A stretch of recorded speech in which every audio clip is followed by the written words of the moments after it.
Live stream on YouTube. Twitch. Whoops. Scheiße. Oh crap.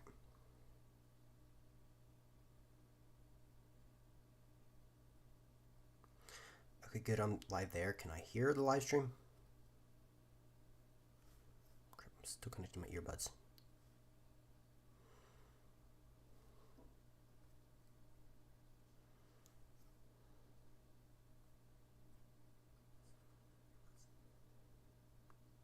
Hello?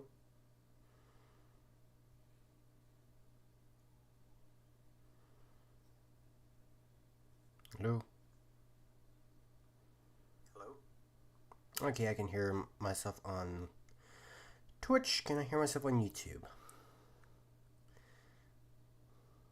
I was gonna check this beforehand.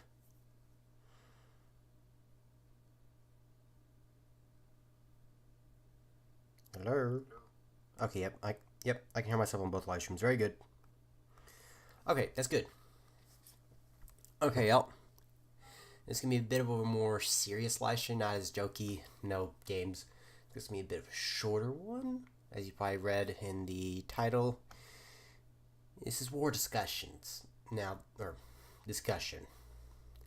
This isn't just war in Ukraine, which as you probably saw in a couple of videos, I've recommended a couple YouTubers who are covering this topic, like Dennis, Arthur. I forgot what the other two were, but yeah. So, real quick, as y'all know, war in Ukraine started by Russia starting out with military exercises and then began their special military operation, which I still find as just comical, or just comically stupid on the name of that. But yeah. Okay, so right now I'm on the Deep State live map. So, because I want to show the north. Or wait. Yeah, yes, it'll be north. Okay, so now I never really mentioned this beforehand, but like before the war, because like the situation of I was one of the odd people out on like this belief that like I don't think a war with like Russian military will do very good in the war. I was going like, yeah, that's not gonna like Russia's not gonna do well. But also when like okay, you had a lot of military analysts and a lot of people on the news or whatever and politicians going like, yeah, Russia's not gonna invade. And of course I was going like, you idiots, have you not learned about World War II? Same things happened, except in that case it was Nazi Germany. In this case it is Russia, or should I say Putin. So yeah, now beforehand, like before the war went on, I was like, okay, Russia's gonna do absolute crap in this war. And again, you had military analysts saying like, oh, Russia's a really good military. That like they'll beat Ukraine in hours, maybe days. To be honest, I actually underestimated Russian military in the beginning because, okay, so first off, with Belarus, I wasn't expecting Lukashenko to allow Russian forces to move through his territory into Ukraine. I was expecting primarily, if any offensive, primarily across here, just a straight dash towards Kiev, or Kiev, which is the proper term, or proper way to say the name, because again, Russia's plan was to effectively decapitate the Ukrainian government, and the best way for them to do that would have been just launch an offensive here. To be honest here, I was expecting Russia to be stopped more closer to here, or to Chernihiv. I wasn't expecting them to get this close to Kiev, which is the first time I was wrong about this war. Now, here's the thing is though, for anyone who's been following this war, y'all know that Russia has stalled out here. Ukraine, I wouldn't say Ukraine stalled. From what I've seen, I don't think Ukraine stalled. I think this is kind of more a situation of they just want to bleed the Russian military. They want, and if that means that they have to launch small scale offensives that may seem like they're not effective, so be it. I don't think Ukraine's like here. Russian military, like every time Ukraine launches offensive here, it's like or an attack, I should say. Russia takes significantly more casualties than Ukraine because Ukraine has a more technologically advanced military at this point. Because, okay, first off, for like every artillery shell Ukraine fires that hits a target, Russia has to fire like 10, 15, 20 shells just for just one of the shells to have an effect. So I think so beforehand, Russia was kind of, they had stalled out. They weren't really doing much at the time. Now that Ukraine's launching these offensives, Russia hasn't, Russia has started attack again, but specifically over at Avdiivka, where they are suffering comically bad casualties. I mean, it's like, I'm pretty sure a farmer from, let's say, somewhere near Tomsk could do better than the current Russian general staff, or than the Russian command staff. And come on, guys, I have no military experience. What I do, though, is I read up on military history, military doctrine, military regulations. Yes, I have a habit. I have a hobby of reading regulations. Yeah. Anyway, so I think of these offensives between this one and the one over here, I don't think this one's is the actual offensive. I think this one is just primarily meant to bring Russian forces away from here, if anything, and effectively bleed Russian forces, bleed their air defense, bleed their artillery, bleed their manpower. Because right now Russia, they don't have the manpower to watch the entire front. Because the thing is, Russia is sending Russia's banking a lot on their Avdiivka offensive. So much, in fact, that down here, despite the fact it looks like that Russia has a lot of forces here, most of these forces are either unmotivated, currently drunk, significantly undermanned. Actually, in terms of the war, I was actually watching a video recently. I was talking about the strength of military units in the Russo-Ukrainian war. It talked about that no side has a truly 100% strength unit, except for Ukraine, and specifically their Ukrainian Marines. Which you could take that as either that Ukraine has combined two different units as they both were really weak, or that Ukraine just simply got more recruits and that they were able to fill out the units. I can't say for there, but right now Ukraine. Unfortunately, this map is not up to date. Ukraine, I forgot where was it, because Ukraine recently started taking a village over here. I think it was Krinky. So right now, this has been confirmed as liberated, as of my knowledge, by Ukraine. This typically does say that, combat operations going on there. My bet, though, because again, there have been reports of friendly fire between Russian units in this area in the Kherson region for a while now. Actually, recently there's a report of a junior officer who shot his superior officer out here, which, to be honest, isn't a good sign of your military's capability and morale. If a drunk junior officer, possibly drunk, we don't know 100% for sure yet, decides to shoot at a superior officer, who, by the way, both were the same age. And, in terms of this war, Russia has had several cases of their soldiers rebelling against their officers. That does not show a healthy military. And the thing is, in that regard, in terms of that I underestimated. I wasn't expecting soldiers to really turn against their superior officers. But, in that case, I'm not unhappy when I'm wrong. But yeah, so, and in terms of the Bakhmut offensive that Ukraine launched but hasn't really gone anywhere, past several days, Ukraine hasn't really launched any any offensives here. That Russia's actually, unfortunately, gained back ground here. But I don't think that was... Again, I think that was more of a situation of the Ukraine just wanted to bleed Russian forces. That they want to bleed their military dry. Because that's what Ukraine's been doing the entire war. I mean, hell, that's what Ukraine did over here. But over here, I think, again, it's Ukraine just wanting to bleed Russian forces. Because, again, Russia has been largely just launching offensives across here. But they kind of stopped here for a long time. They haven't really launched any offensives here. But in terms of here and here, this is where Russia is mainly concentrating their efforts. I, again, do not think that this was really a offensive.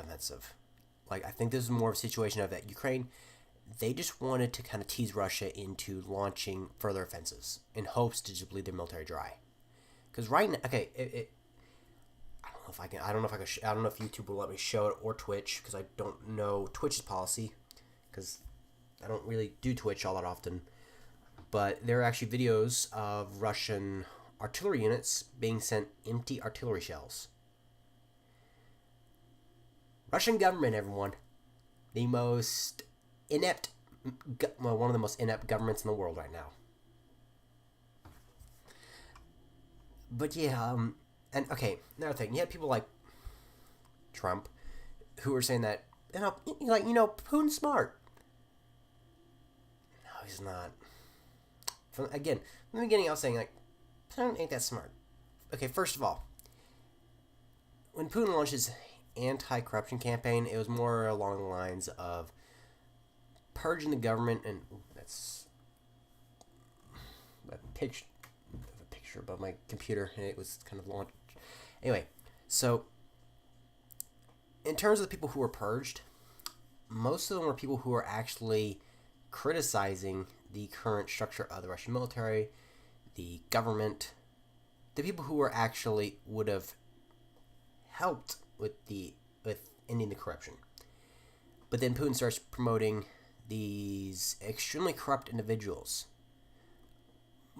But when it comes to dictatorships, from what I've seen, aside from Mongolian Empire, where that was actually a example of the corrupt officials being actually purged. Because, okay, you take, like, Germany during the 30s and 40s. At first, it was a situation of that they promoted people who were not corrupt. Getting closer to the end of the war, they started promoting people who were more corrupt.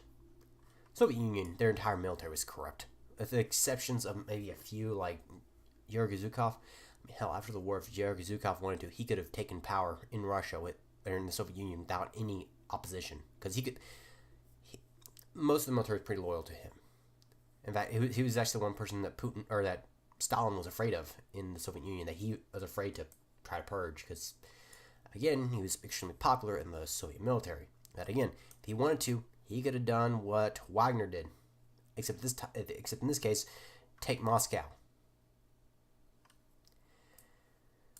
Yeah. Oh, what's this guy doing out here? What? When did they move forces out of there? I don't think it's not too surprising, because out around here, Ukrainian SBU managed to launch a raid where they destroyed 2 Russian trains filled with aviation and other types of fuel. And the thing is, it was in an underground rail system where they managed to damage the tunnel beyond use. And the thing is, that was the main system where Russia was getting supplies in from North Korea and China, specific military supplies like artillery shells and fuel. Now they have to take an overland route, which will take a lot longer, because it's an indirect route. So now Russia has lost a easy way of getting ammunition, because, yeah, Iran isn't going to be giving them that many artillery shells. They've been giving them ballistic missiles and drones, but that's about it. They haven't really given them anything else, because, again, Iran is currently stuck in a quote-unquote proxy conflict against Saudi Arabia, along with Saudi Arabia's allies like Israel U.S. It's like, okay, in terms of the two countries here between Russia and Iran, really the only one who is a considerable threat anymore is Iran.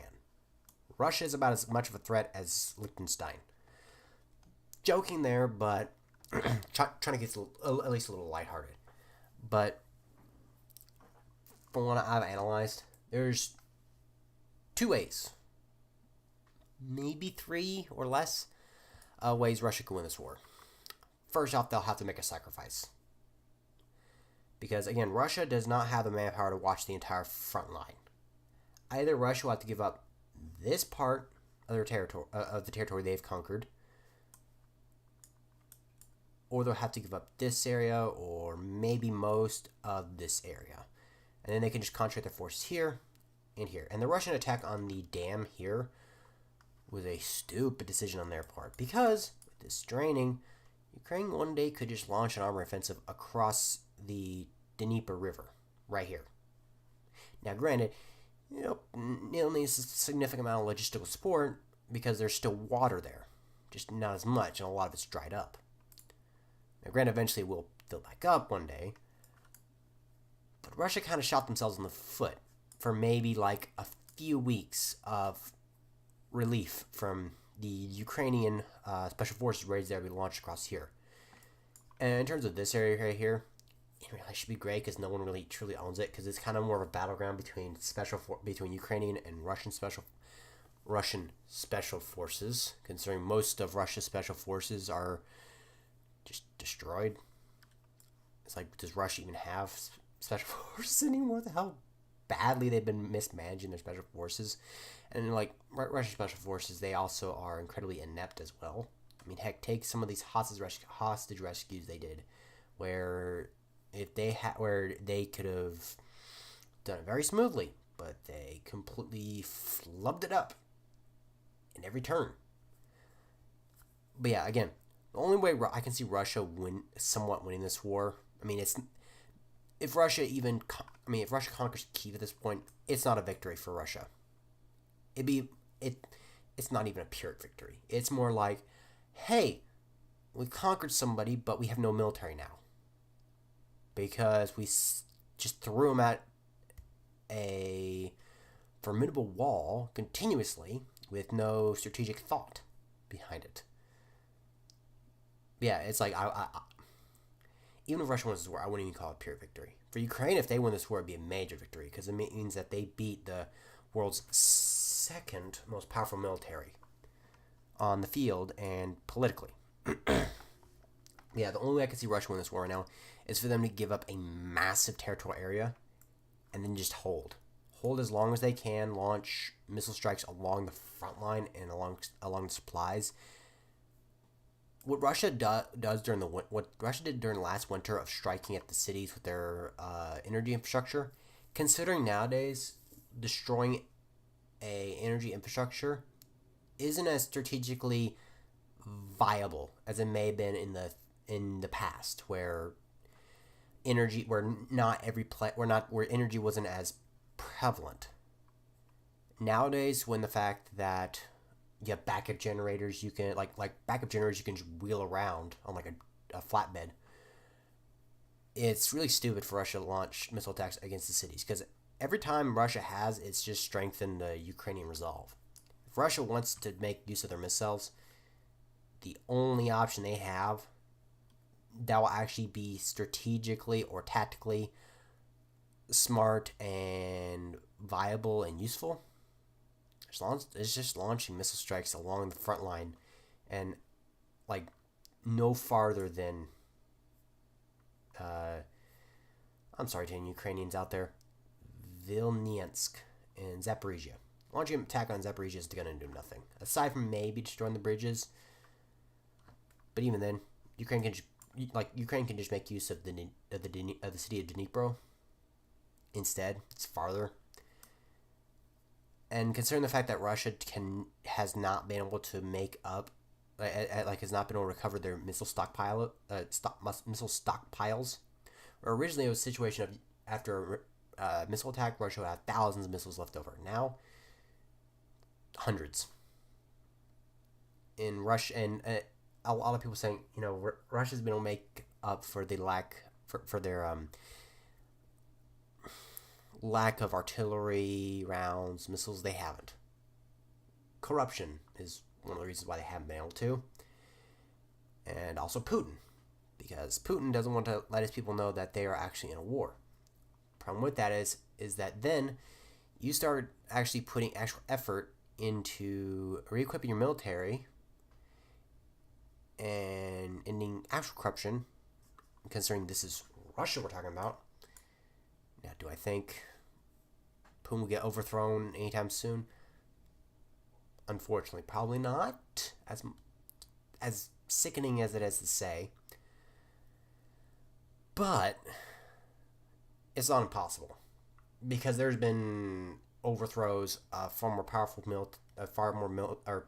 powerful governments in history at times where it seemed extremely unlikely. So what I say here about Putin getting overthrown in maybe next month, for all I know, he could be overthrown tonight. Right now it's nighttime here in Texas. But do I think Putin will get overthrown soon? Probably not. The earliest I could expect it is probably sometime mid next year. But that's me being optimistic. That's not me being hugely realistic. In reality, it'd probably be closer to like Christmas next year or the year after that. Unless unless the Russian military does something more stupid than usual, then it might increase the rate at which I could see Putin get overthrown sooner. Or Putin getting assassinated by a angry civilian or angry soldier who had turned from the front, who is now crippled by the war. And also the war is becoming vastly unpopular in Russia right now. Putin's actually very worried about the upcoming elections, because in a situation comparable to like the elections in Kyiv of their once pro-Russian dictator, I think it was Yanukovych, I think it was. Anyway, so like they had a election and he managed to rig it, and everyone realized, hey, this election is rigged. It's like, okay, so for instance, North Korea, they have elections, but they only really allow one person the candidate, which, not surprisingly, is the big fat baby man called Kim Jong-un. Supposedly called Kim Jong-un. You know, you never really tell the dictator. They don't tell the truth ever. Never trust a dictator, people. They will lie to your face any chance they get. But yeah, for instance, when I think it was like the Harlem Globetrotters went to North Korea to play basketball, I was looking at the video. You could tell a lot of North Korean civilians who were supposedly excited about Kim Jong Un. You could tell a lot of them were, like, you could tell on their face, like, a lot of them were just going like, I hate my life. I hate it here. Like, I did not see a single smiling face in that entire arena from any of the civilians. Different story when it came to the people who were actually near Kim Jong Un at the time, because it's like, hey, if I don't smile, he's gonna see it and he's gonna have me executed. But it's like, you take a look at all the civilians; they're just all going like, I hate it here. I hate this life. The only reason why I think there hasn't been a civil war in North Korea is that people don't know who is pro big fat baby man, and who is anti big baby man, big fat baby man. That's what I'm calling Kim Jong Un from now on. Big fat baby man. And I'm calling Lukashenko Mario on crack. Yes. Every chance I get, I will make fun of dictators. I'm trying to think about the nickname for the dictator of Hungary right now. I think it was Erdogani? Baby? Yeah, I know his name. I'm just insulting him. Any chance I'll get, I'll insult a dictator. Because dictators are jokes, to be honest. Jokes that we should make fun of. But again, now, the only situation where I see Russia pull out of this war with Putin still in charge is if they concede to all Ukraine's demands. Because Ukraine's not going to negotiate for a long time. Well, the quickest way Russia gets out of this war is to agree to all Ukraine's demands, specifically Zelensky's demands, which are largely shared by the entirety of Ukraine, except for the spies and the traitors. Yeah, and if Russia wants to ever launch a successful war again, what they got to do?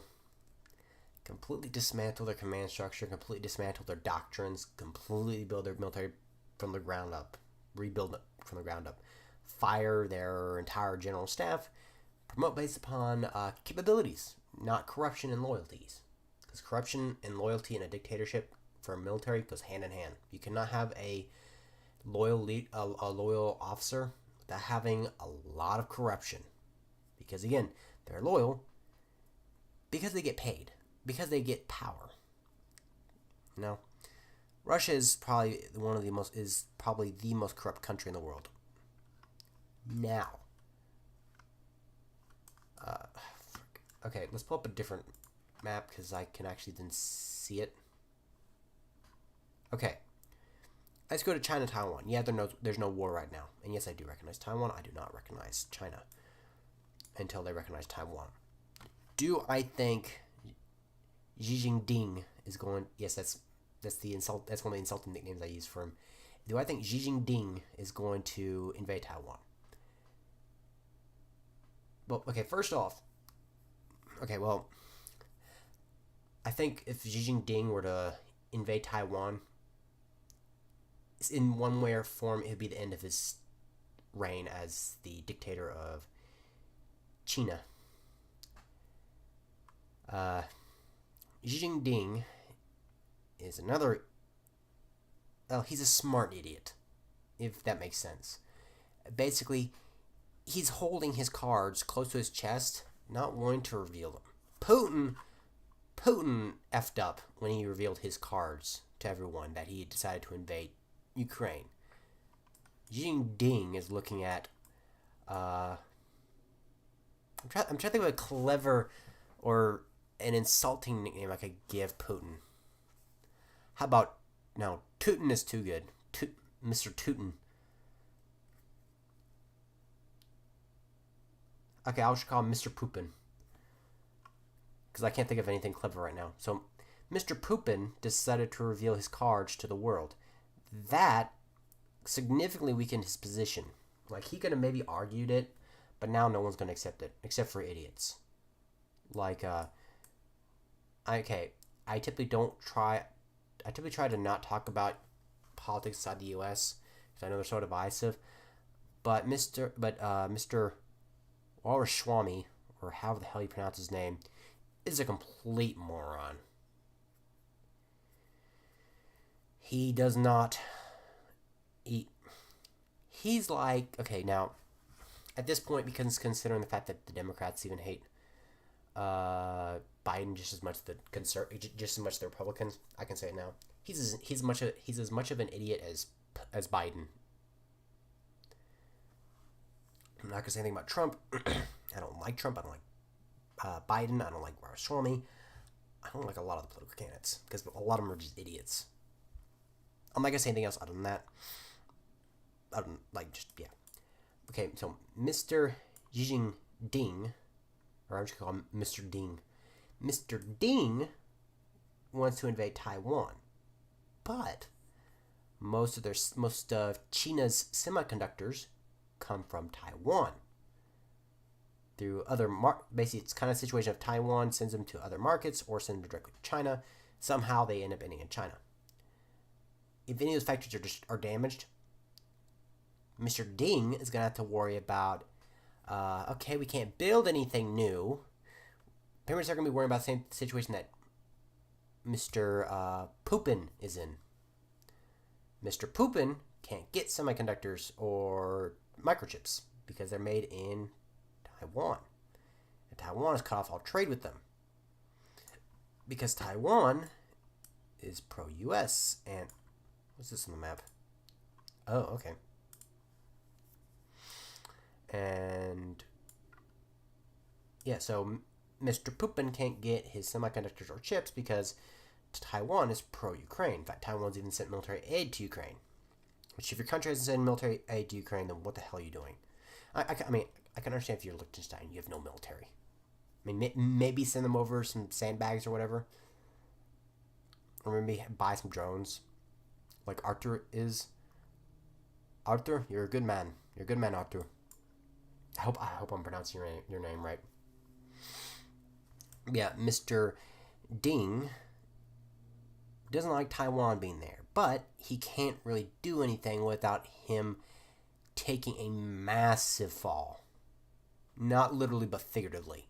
Because if he decides to invade it, the likelihood of the rest of the world turning against him, despite the rest of the world not recognizing Taiwan as an independent country, will turn against him. Because, despite the fact that they don't publicly recognize Taiwan as an independent country, a lot of the Western world, they secretly do. I mean, heck, the U.S. doesn't recognize Taiwan, but they send military aid and training instructors to Taiwan all the time.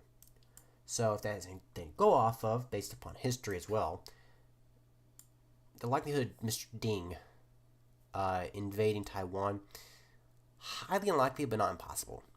Now, I think if he did want to, he is way behind. Like, at this point, if he wanted to, he should have launched it. He should have launched the invasion at least a year or two ago. At this point, with Taiwan gaining support across the world now, after seeing Mr. Putin invade Ukraine, Mr. Ding has kind of got his hands tied now.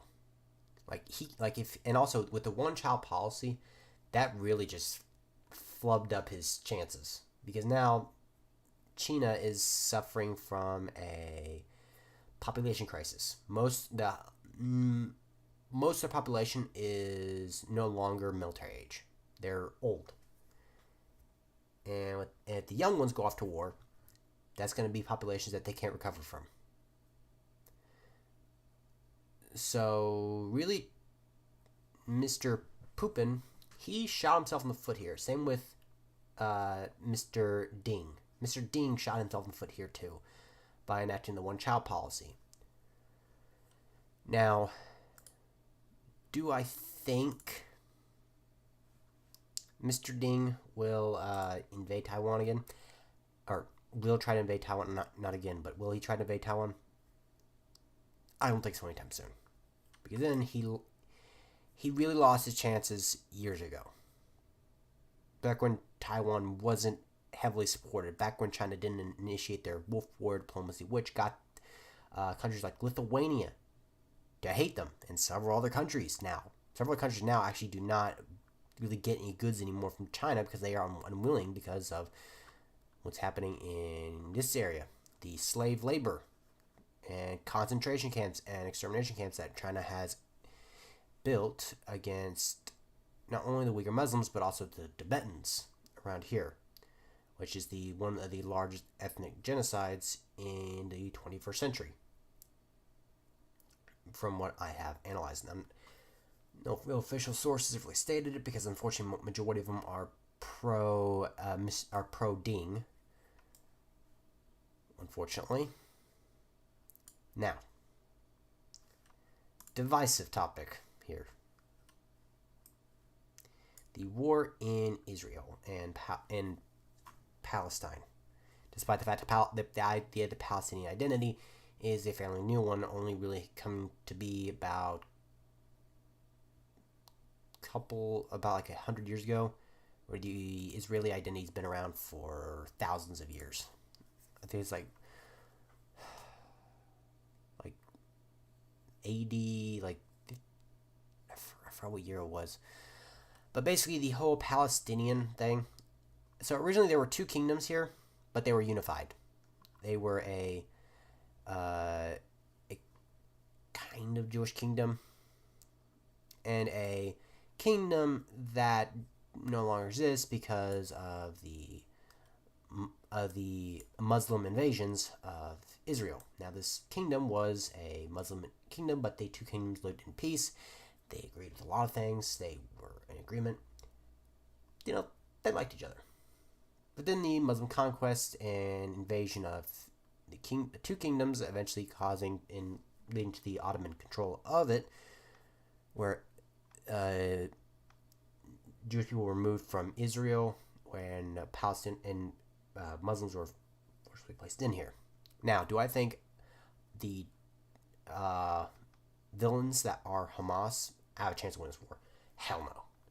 Really, the only chance they would have is manipulating the extremely corrupt Western media, which they already have been doing. Again, because Hamas, when it comes to Hamas, the times then they do have Western journalists in the country, they do threaten them with violence if they don't if they show the truth. They're threatened with violence. They're threatened with death, unfortunately. So, what most Western media says about Palestine and Hamas is Hamas saying that, not the people of Palestine, because the people of Palestine, they're being used as shields, living shields, and Hamas is using hospitals as military factories. They're not actual hospitals in a lot of cases. They are just... It's kind of like the cartels. Yes, I'm going to insult the cartels because I have no respect for cartels. Cartels are a bunch of... Unfortunately, I can't... YouTube, please let me swear. Please. Just please. I want to call the cartels a certain 5-letter word with little at the beginning of it. I know the cartels aren't really completely based out of Mexico, but they're more kind of Central and South America, but they just happen to have their base operations here, or a lot of their operations here in Mexico. I have a lot of respect for Mexican people, for Hispanics. I have family members who are Hispanic, who are Latinas. I just have no respect for the cartels. If I could on YouTube, I would call the cartels certain choice words, but I know YouTube will not let me use them. Otherwise, if I did, considering the fact I want to get monetized eventually, but I know YouTube would demonetize me. Hell, I'm pushing the limits here by talking about the war in Israel and Palestine because, unfortunately, the Hamas influence has gotten into a lot of places where it shouldn't be. And considering the fact that Hamas is comparable to Nazi Germany, but just a lot smaller, a lot less military influence. They have a lot of political influence, though, because of their ability to lie. And the fact that groups like CNN and NBC will believe anything that anyone says if they are considered a minority in the U.S., but, it's the kind of situation, if they're a minority, if they move to the U.S., well, then again, no, because, never mind, they interviewed some minorities and they just called them white supremacists, despite the fact that they're minorities and they're not white. It doesn't make sense. But hey, that's CNN for you, the lying news network. And again, I'm pushing boundary. I'm pushing it here by talking about CNN that way because I know a lot of people do watch CNN. Unfortunately, I watch CNN, but I don't like CNN because the amount of times I've seen them lie on live television, it's rather comical. But yeah, here right now Israel, they're trying to do is they're trying to. Well, they already have. They cut off this entire area, the Gaza Strip, from this area. So right now, Hamas is cut in half. And this area is completely encircled. Now it's more a situation of Israel just peeling the dictators from Palestine. Now, okay, so a lot of people are saying, Israel, they treated the Palestinians poorly. It's like, no, what a lot of news organizations and a lot of protesters have said about Israel is a complete opposite. In reality, Palestine, or Hamas specifically, but also Palestinian authorities, who are treating their people like crap. Israel, what they're trying to do is they were trying to give them fresh water. They were trying to give them medical supplies. In fact, Israel has actually been more than willing to give Palestine its independence for years now. But every time they do, Palestine just refuses it and ends up launching missile attacks against Israel. Hell, Israel has been on many occasions offered to have negotiations with Palestine, but Palestine refuses almost every single one of them. If you want to hear more about that, y'all can go to Geography Now and check out their YouTube channel, specifically on their video on Israel. They do cover that a little bit about the relations between the Israel-Palestinian relations. How Israel again has been more than willing to talk with Palestine, but Palestine has been unwilling to talk with Israel. And then of course you got the Houthi rebels in Yemen, which, god dang, why is this world full of idiots? Like have these guys, have the Houthi rebels never learned history? Have they never learned what happens when you mess with the U.S. too many times? It doesn't end well for the evil guys. We end up going in there and kicking their... I'm trying to think about if I could say it right now, because again, YouTube is a little weird when it comes to swearing. I don't know about... I don't think Twitch really has a problem with swearing, though, because hell, I've watched hundreds of Twitch streamers and they swearing like every 10 seconds in a lot of cases. Quite loudly, too. But it's like, if you're going to be in... Hold on a second. Twitch policy around swearing. Go Twitch guidelines. You are allowed to swear while you broadcast, but if you cuss a lot, you should mark your content as... Oh, okay. Okay, and I gotta refresh my knowledge on YouTube's...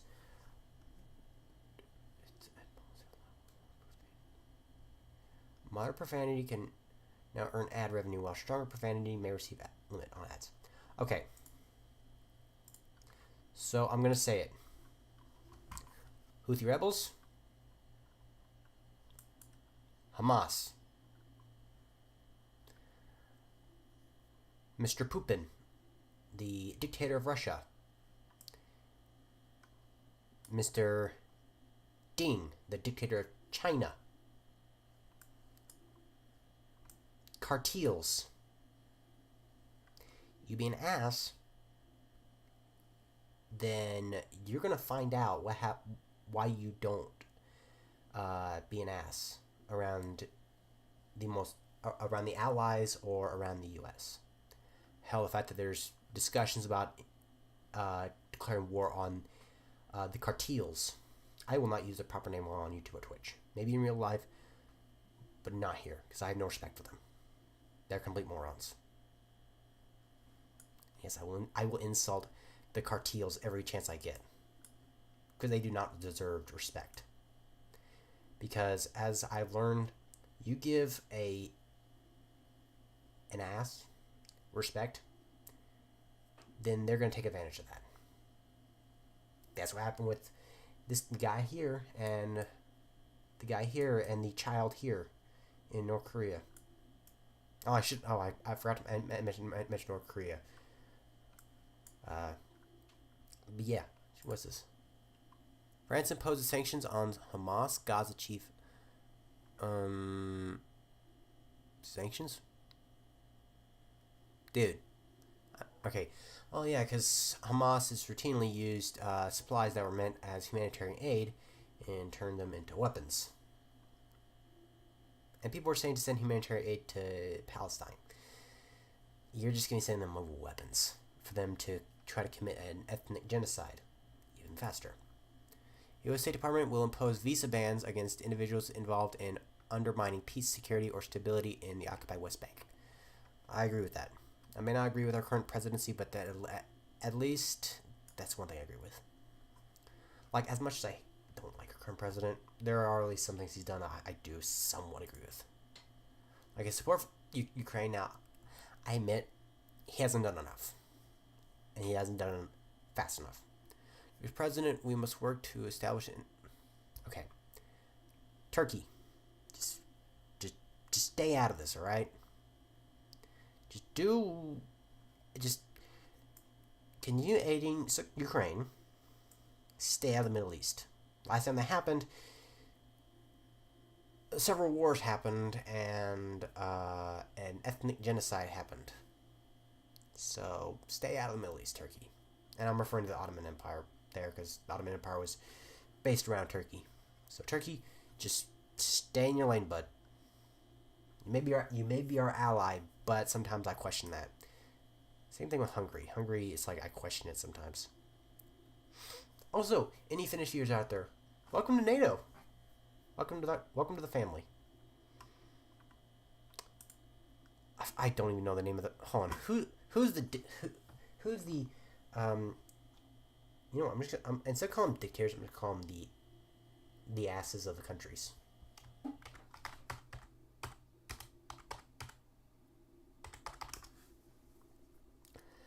Ali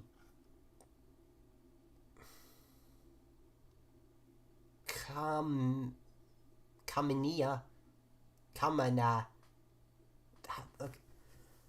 Kameni Kamani you know, that's mean his nickname, Comedy. Mr. Comedy here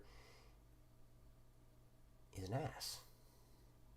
Okay, that's probably all the times I'm going to swear in this video, in this, because I don't want to, because despite the fact I can swear on a YouTube live stream and a Twitch live stream, I'm extremely limited on the amount of times I can, except for Twitch.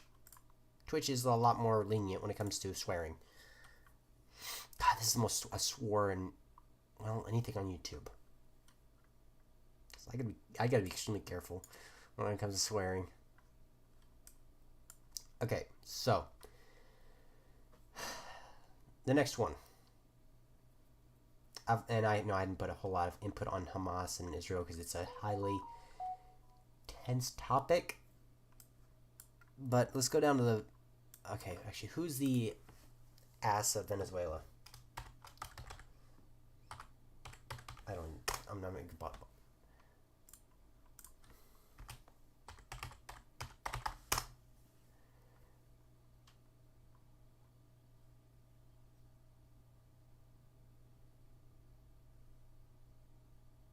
Okay, so it is Nicholas.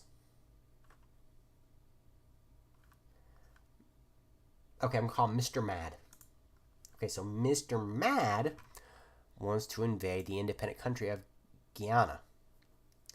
Mr. Mad is currently in control of the most corrupt, is in control of probably the most corrupt, poorest, and most financially and politically unstable, and most laughably bad military and government in the world. Hell, like I take $1. I take a $1 bill to Venezuela. I'm a millionaire instantly. My might not be 100% true because again, it's like I think it's like $1 is like 1,000 of their dollars. Like $1 American is like 1,000 of their dollars. Like hell, the American dollar is worth more in Venezuela than than one of their $100 bills. I don't even know what their currency is, but because I typically stay out of South American politics. Normally, I typically focus more on European, Asian, and North American politics. Shut up, phone. Ooh. Oh, wait. Wait a minute. Is it good? No. It's not an interesting email. I am going to reduce the volume of my phone. So I do not want to hear that notification volume. Well, during this live stream at least. Okay. Do I think a war between Venezuela and Guyana will go good for Venezuela? No. Not that it could get any worse for Venezuela, but it could, actually. I think they invade here. It's gonna end up with Venezuela probably being pinched by, to be honest, actually, hold on. What's Colombia's standing with Guyana? Colombia. I know Colombia already has to deal with the cartels. Colombia relations with Guyana. Colombia and Guyana established diplomatic relations on 18th of December 1970. Colombia has a resident embassy in Guyana until December 2002. The embassy of Colombia in Cartagena, Venezuela is concurrent for Guyana. What are the chances that Colombia will aid Guyana in a war against Venezuela?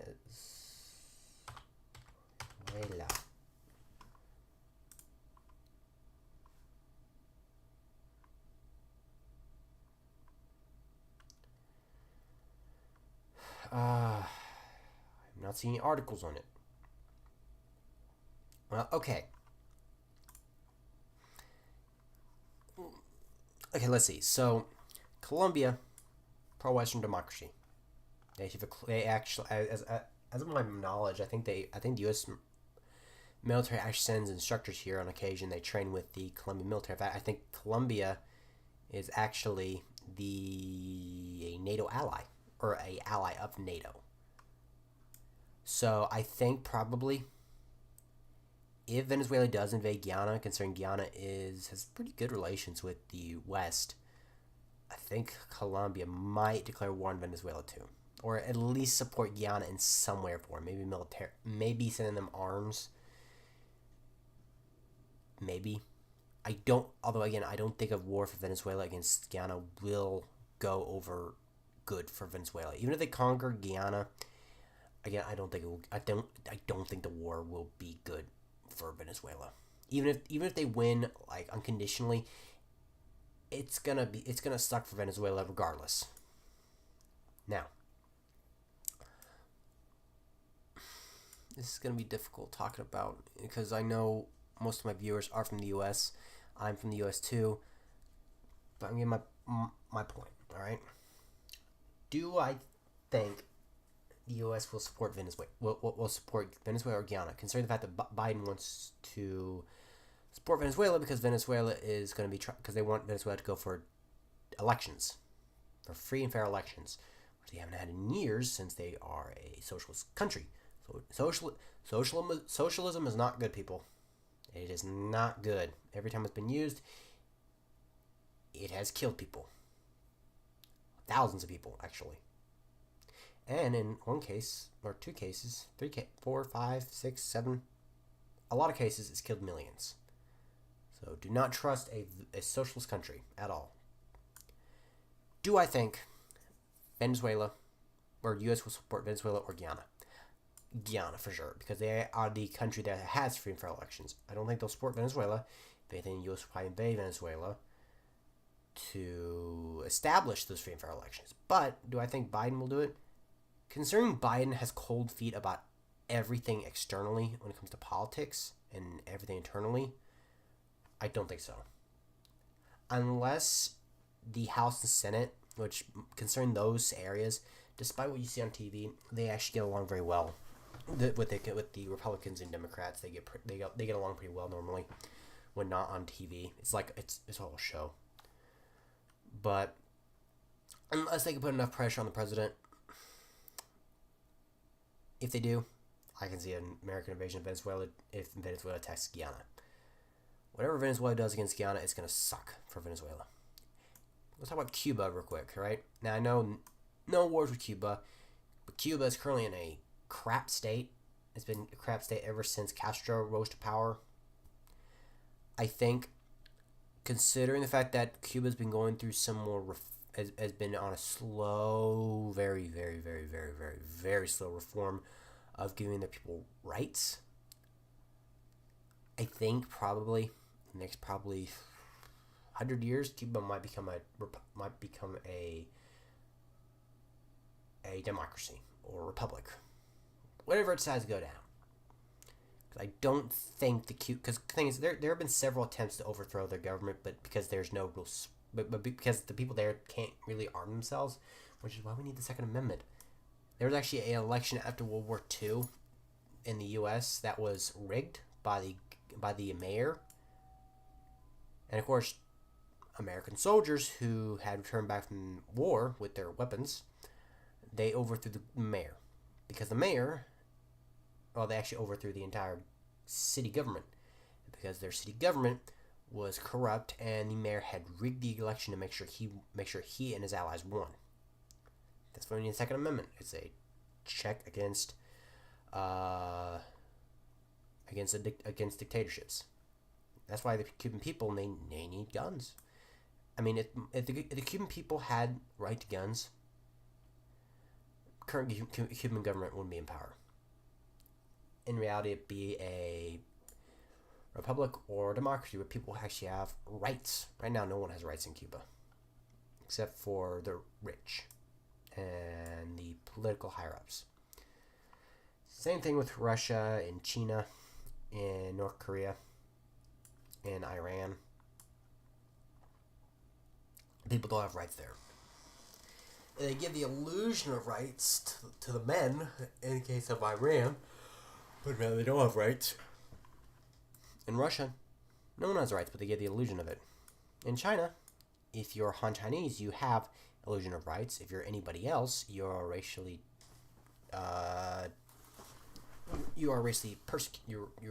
or ethnically or religiously persecuted against by the Chinese government. I know typically I don't do political stuff on the channel. I try not to. But in this case, I decided to because I have no idea what to film or anything like that. So I decided, you know what? I was on Deep State. Why not go ahead and do it? You know, I don't know. Maybe I'll do Ukraine war updates in the future, like just map updates. But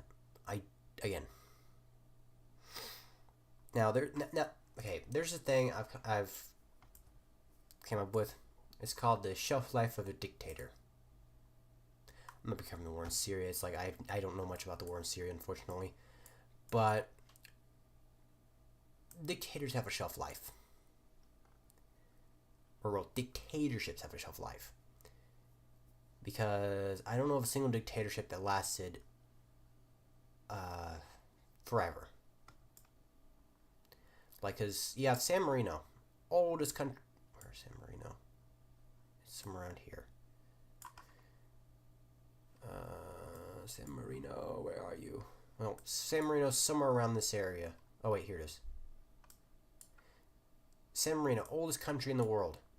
It's a republic. It is free and fair elections. People have rights. The only kind of government that lasts a significant amount of time is the one where people have rights. Putin, or Pupin. I'm trying to think of a nickname for Lukashenko. I can't think of one right now, so I'll just call him Mr. Shank. Mr. Shank, which honestly his government will probably not last more than another decade. Even if that, because again, you have a dictator. Dictatorships don't last very long. Take Germany, Italy, Romania, Bulgaria, Hungary,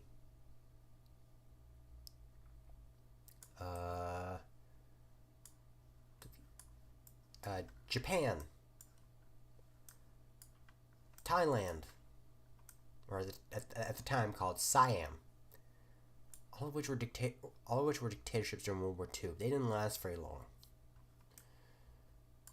Also, same thing with Yugoslavia. Yugoslavia was a kind of a dictatorship, but it was a republic beforehand. The only reason why it wasn't a republic is because, again, you have a country in an area where you have people who are part of countries that have now just become part of another country. When you have people who are part of one country who then become part of another country, it's never politically viable. Almost never. I'll take the Holy Roman Empire. It was fraught with challenges the entire time. UK, same here for UK. Just UK is the only one who's ever done it properly. Kind of. Except for the US. The US is the only one to ever have it and actually it work fully. Because it's not really different people who are already here except for the Native Americans, but largely at this point they've all become part of the US. But they still have their somewhat independence. Charlottesville. Maybe I can go cool to go to Charlottesville one time eventually. I don't know when.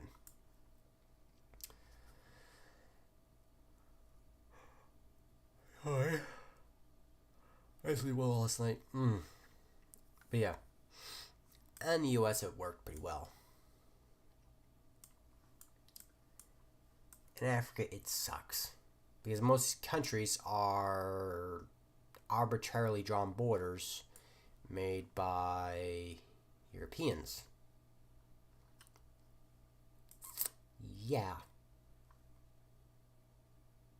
Now I might try to do some history videos in the future maybe about the I forgot what was that really bad movie like the Woman King. Oh yeah, this really crap movie that completely rewrote history, trying to make the villains of history look like good guys. Because in reality, the tribe that they're portraying in this movie were slavers. In fact, actually, the British launched a war against slavery in Africa, and when they went to the tribe, this kingdom that this movie is based around, they said that we will be willing to do anything but give up slavery. Give up, or anything but give up our slaves. They were the tribe or kingdom they're portraying in this movie were the worst, absolutely the worst. They would go to war against other tribes, other kingdoms, enslave their people, and then sell them off to the highest bidder. They were horrible people. Yet they decided to portray them as good people. I don't get with Hollywood trying to make bad guys look like. I don't know what's with Hollywood trying to make bad guys work. You know, try to make bad guys look good. It don't make sense to me. But yeah. Kind of same thing with the whole yeah. If y'all have been on the internet any amount of time recently, y'all know the idiots out there who were trying to make crap. What was his name? It doesn't matter. He deserves to be forgotten. But the dude who launched 9/11, a lot of people, like a lot of young idiots online, are going like, "Oh no, he's actually right." It's like they quote unquote read his manifesto. They don't read it. Like they read like the first line of being like, "Oh, you know, we're anti-American." The rest of it, they don't read it. They don't read that fact that it talks about converting the entire world to Islam, trying to make the entire world bend the knee to him. That's colonialism. Empire building. Oppression. Which these young people on the internet claim to be against, but yet they're supporting someone who tried to do that. I don't get it. I don't get why. I am nothing like my current. I'm not like my current generation. Because I actually read facts instead of just listening to politicians and listening to trendy stuff. I'm about as trendy as rocks, to be honest. Although rocks are probably more trendy than I am. Anyway, that's enough of me rambling. I know, a bit of a shorter live stream, quite shorter. Probably hopefully the only political live stream, or politically live stream I'll do. Although, knowing me, I'll probably end up doing a live stream and accidentally start talking about it. But I hope y'all enjoyed the live stream. So y'all have a great morning, evening, day, night, or whatever time it is for y'all. You have a great one. Bye.